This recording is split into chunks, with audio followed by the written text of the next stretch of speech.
buenas tardes, hoy estamos acá en la Cámara de Diputados con el diputado nacional Gabriel Chumpitaz por la provincia de Santa Fe. ¿Cómo estás, Gabriel? Muy bien, gracias. Muchas gracias por recibirme en tu despacho. No, gracias a vos. Y como siempre hacemos en el programa, tratamos de mostrar la otra parte, ¿no? De lo que tiene que ver con los políticos, porque Gabriel es jugador de rugby, empresario, político argentino. Cuéntanos un poco de tu historia, cómo es que comenzó, que es muy interesante, tiene mucho lindo para contarnos. Bueno, ex jugador de rugby, no, ya no juego más, pero de joven fui jugador de rugby amateur, jugador de rugby profesional. Jugué en Gimnasia y Esgrima Rosario, en el seleccionado Rosario.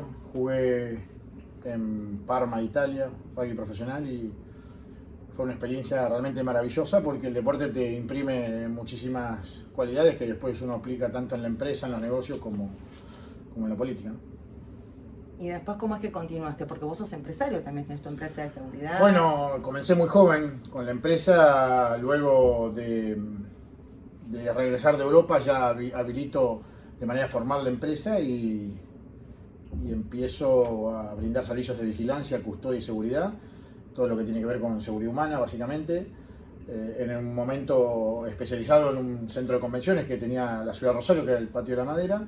A partir de allí empiezo a hacer muchos servicios en eventos, recitales, artistas, personajes VIP, y después, bueno, me fui profesionalizando y avanzando en otras materias, como por ejemplo las custodias en tránsito, que fue un servicio en oportunidad muy importante. Pero bueno, ya llevo 32 años con la empresa y la verdad que es parte de mi vida, ¿no?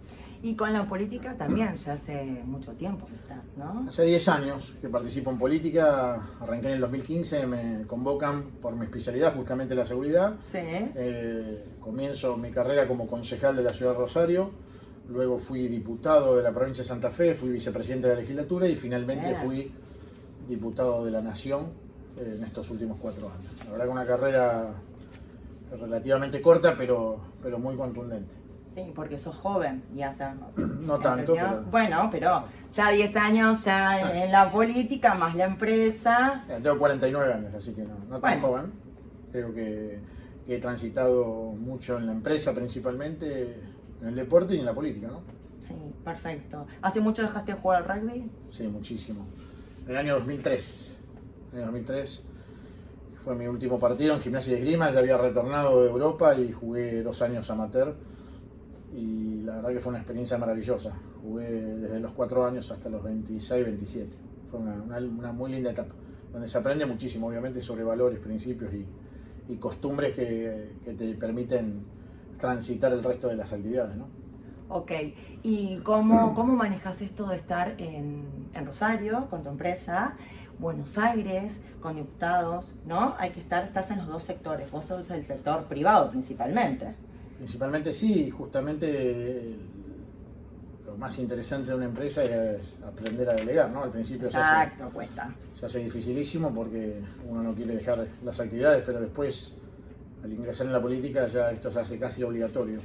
Uno delega en personas de confianza que obviamente estén capacitados, que tengan determinada experiencia para no equivocarse, o por lo menos intentar hacerlo de la manera más posible a la manera que uno lo hace, y bueno, funcionó bien. Tengo una persona de mucha confianza que hace 25 años que trabaja conmigo y hoy es quien lleva adelante toda la coordinación operativa de la empresa, ¿no?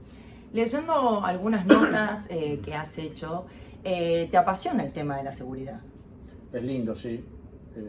Creo que es un tema muy delicado porque en definitiva toca la vida y el patrimonio y los bienes de las personas, pero es realmente muy apasionante. Y con respecto a los avances tecnológicos sobre la seguridad. Bueno, la seguridad se va actualizando permanentemente. De hecho, hace poco escribí un artículo que tiene que ver con prisiones robotizadas, entendiendo de que se viene la inteligencia artificial a ocupar un espacio dentro de la tecnología y que eso al mismo tiempo va a ocupar un espacio dentro de la seguridad. Creo que la tecnología es clave en un sistema integral de seguridad.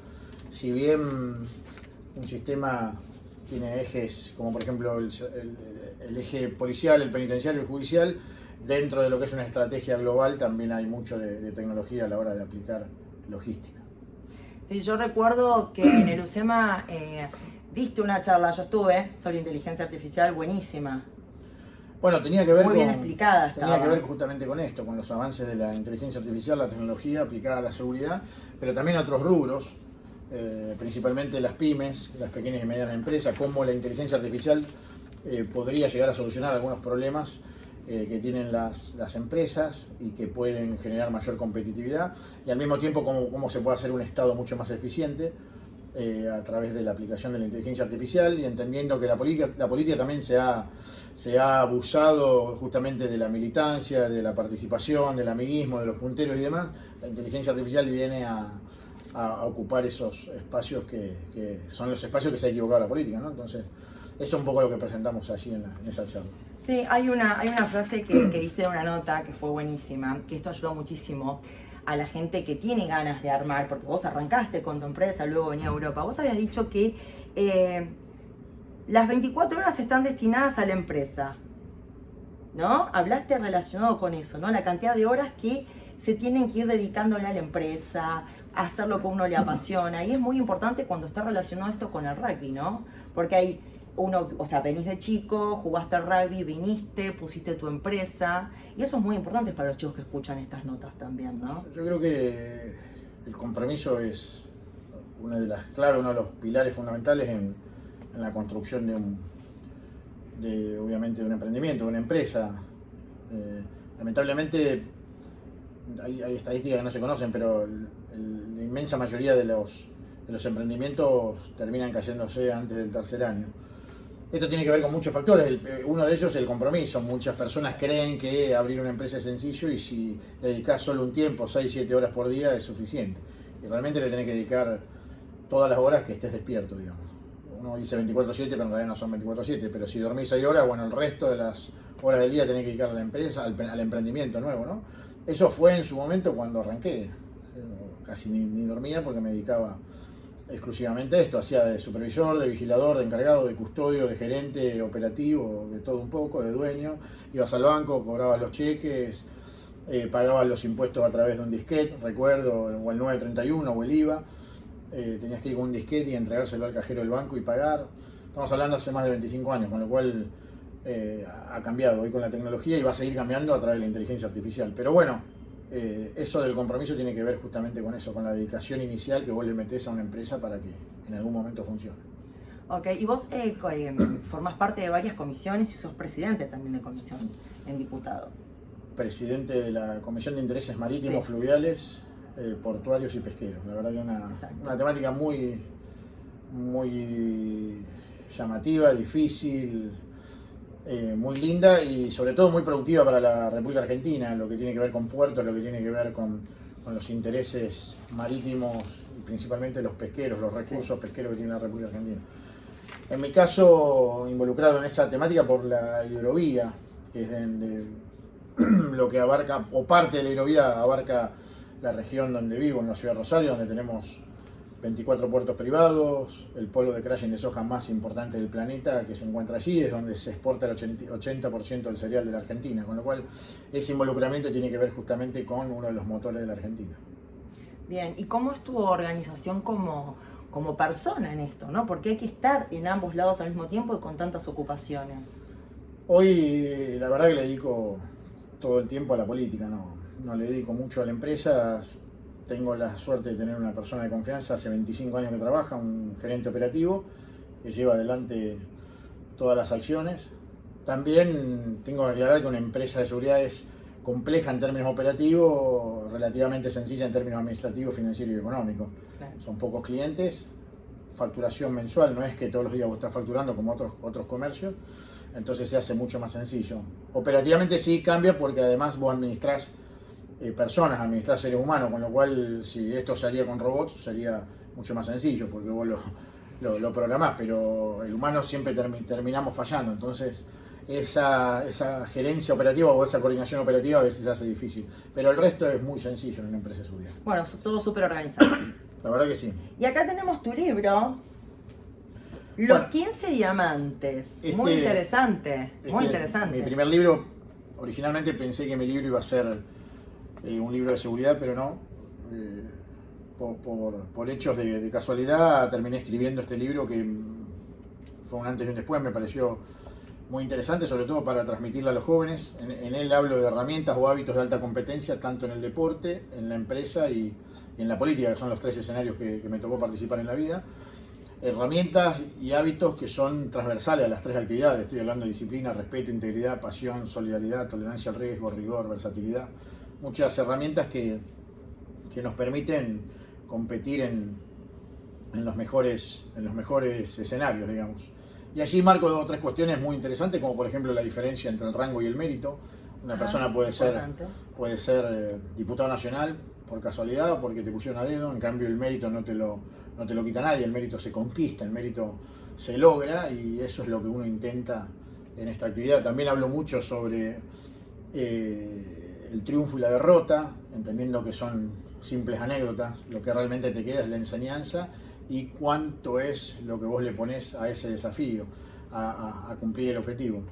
La dignidad con la cual recorremos el camino en la búsqueda de los objetivos. En definitiva, lo que importa es eso y no tanto el resultado, porque el fragor o la alegría de un triunfo dura apenas 5 minutos. Después caes en la nada, en el vacío. Entonces lo importante es transmitir a los jóvenes que entiendan que lo importante es el proceso y el camino. Bueno, varias de esas cuestiones transmitidas aquí en los 15 Diamantes. Y los 15 por el rugby, por el número. Los 15 son los 15 jugadores de rugby, obviamente, y de hecho las tapas de los capítulos son animales hechos con inteligencia artificial, con el físico de cada puesto de jugadores de rugby. La verdad que me ha hecho muy bien escribirlo, y bueno, obviamente tomo el compromiso de escribir el segundo libro, que va a tener que ser de seguridad, que ya tengo el nombre sin haber publicitado tanto pero ya tengo el nombre del segundo libro, que se va a llamar El futuro criminal. Tenemos la primicia del segundo libro. ¿Hace poco sacaste este? Hace 2 meses. Sí. Y en ese libro que titula El futuro criminal vamos a hablar de lo que fue el pasado de Rosario hace 100 años, las mafias, la famosa Swing Migdal, que era una red de trata del sudeste europeo que traficaba distintos elementos en la ciudad de Rosario, cómo fue avanzando el crimen organizado y obviamente lo que derivó los últimos años en la ciudad de Rosario, finalmente las organizaciones delictivas, cómo van mutando y cómo van cambiando de cara al futuro, que va a ser un futuro de tecnología. Entonces por eso el futuro criminal, intentando hacer un recorrido de 100 años de lo que es la seguridad en todos sus aspectos, o sea, penitenciario, judicial, policial, pero principalmente social. O sea, ¿vos lo vas a presentar en Buenos Aires también o solo en Rosario? No, todavía tenemos que presentar en Buenos Aires, así que... Bueno, hay que hacer... Estamos avanzando, ahí estaremos. Estamos vendiendo por adelantado. No, pero es muy... ¿Y por qué diamantes? ¿Es por el valor a cada jugador? Creo que cada una de estas herramientas es un valor en sí mismo. Cuando hablamos de tolerancia al riesgo, cuando hablamos de objetivo, cronograma, cuando hablamos de recursos, cuando hablamos de versatilidad, de rigor, cada una de ellas son en sí mismo un valor o un principio que te permite competir en la política, en el deporte y en la empresa. Arranco con la disciplina porque es en definitiva lo que te permite hacer la diferencia y generar hábitos de altas competencias. La disciplina es tanto para el deporte, para la política, como para la empresa, es para la vida lo que te permite superarte todo el tiempo y es lo que te permite hacer la diferencia. Bueno, por eso al comienzo de la charla yo te comentaba esto de qué mensaje dabas con respecto a todas las cosas que hacías y, viste, nos terminó llevando a lo del libro que tiene que ver con todas las cosas que fuiste nombrando, porque es muy lindo el valor que le estás dando a esto y muy lindo también para los chicos que arrancan y la gente también de todas las edades que emprenden, ¿no? Que se puede ser versátil y hacer varias cosas. Muchas cuestiones dedicadas a los más jóvenes, algunas no tanto. Creo que la verdadera diferencia radica en un concepto que obviamente no es mío, pero que lo aprendí en una capacitación en California, en Silicon Valley, que habla de la inteligencia colaborativa, que es en definitiva lo que nos falta a la mayoría de las personas. Todos hablan de inteligencia emocional, hablan de distintos tipos de intelectualidades, pero lo que te permite hacer la diferencia es la inteligencia colaborativa, que es justamente cómo gestionás las alianzas estratégicas o con una persona, con una institución o con otro equipo para poder llevar adelante un desafío. Eso lo aprendí de una capacitación que nos dieron en la Universidad Singular, en el predio de la NASA en California, en donde planteaban 5 grandes emprendimientos. En ese momento, estamos hablando del año 2018, eran Waze, Airbnb, Twitter y Uber. Y el quinto era el caso de Gastón Acurio, que es un chef peruano, el mejor del mundo, siempre votado como el mejor del mundo, en donde él decía que probablemente tu madre cocine mejor que yo, pero la diferencia que él tenía era que cuando terminaba una receta la ponía en internet y la compartía. Entonces esa inteligencia colaborativa lo hacía que todo el mundo lo vote a él. Que todo el mundo lo vote a él y lo determine como el mejor chef del mundo hizo que generó una cadena de restaurantes la más importante del planeta. Entonces hoy vos vas a Tokio, a Berlín o a cualquier capital del mundo y vas a encontrar un restaurante de Gastón Acurio. Todo eso para decir que hay que compartir las cuestiones y los conocimientos que uno tiene. No, pero eso es fabuloso. Es que en realidad tiene que ser así. La empatía y el ayudar del otro es maravilloso y realmente los líderes son quienes comparten los aprendizajes y no guardárselos. Eso es muy importante. Bueno, poder ayudar a las personas. Cuesta porque muchas de las actividades son exclusivas de la mezquindad, ¿no? La política principalmente, ¿no? Hay mucha mediocridad, hay cosas muy buenas en la política, fantásticas, maravillosas, pero también hay mucha mezquindad. Hay mucha competencia desleal, entonces eso hace que vos te deprimas cuando no salen las cosas, hace que vos te frenes cuando sentís que te clavan un puñal. Había un autor español que decía, cuerpo a tierra que vienen los propios, siempre o generalmente las puñaladas vienen de los propios, con lo cual se hace difícil la política, pero es una herramienta maravillosa y si muchos pensamos de esta manera y muchos empezamos a trabajar con estos valores, yo creo que la política va a ir mejorando. Sí, bueno, referido a lo que dijiste, también siempre se dice que la traición nunca viene del enemigo, ¿no? No, por eso. Siempre se habla de implosión más que nada puntualmente, pero es importante lo que decís, porque eso tiene que ver con el liderazgo propio, el hecho de poder compartir, enseñar y que las personas puedan adquirir esas herramientas y hasta ir mejorándolas en el tiempo. Esto es lo que vos decís, habría más personas que tendrían más empatía, se podría ser más colaborativo, iríamos armando lo que todos queremos tener, ¿no? Bueno, de eso se trata, de la inteligencia colaborativa, justamente. Lo que pasa es que es la más difícil de todas y cuesta que los seres humanos podamos llevarla adelante, ¿no? Bien, ¿y se vieron fotos en tu presentación? ¿Fue en Rosario? En Rosario, en la Bolsa de Comercio, el 5 de agosto, hace poquito. Y ahora nos está faltando la presentación en Buenos Aires, obviamente, una de las mejores ciudades del mundo. Y estamos por eso. Estamos organizando, ahí Julia se va a hacer cargo, que Julia está es acá, local. que nos está sacando las fotos, es una genia Julia, porque yo siempre agradezco a quienes ayudan a ellos que nos sacan las super fotos y todo, así que bueno. Bueno, Gaby, muchísimas gracias por esta nota que la hicimos. Felicidades por el libro. Bueno, y estaremos. Lo traigo, obviamente. Miren lo que tengo, me lo voy a leer los 15 de antes. Te cuento que mi hijo se llama Felipe y jugó al rugby en el CASI. Ya después se fue al fútbol. Muy bien. Pero bueno, al margen. Bueno, muchísimas gracias. No, por favor. Y nos veremos para la presentación de tu próximo libro. Así será. Gracias. Muchas gracias.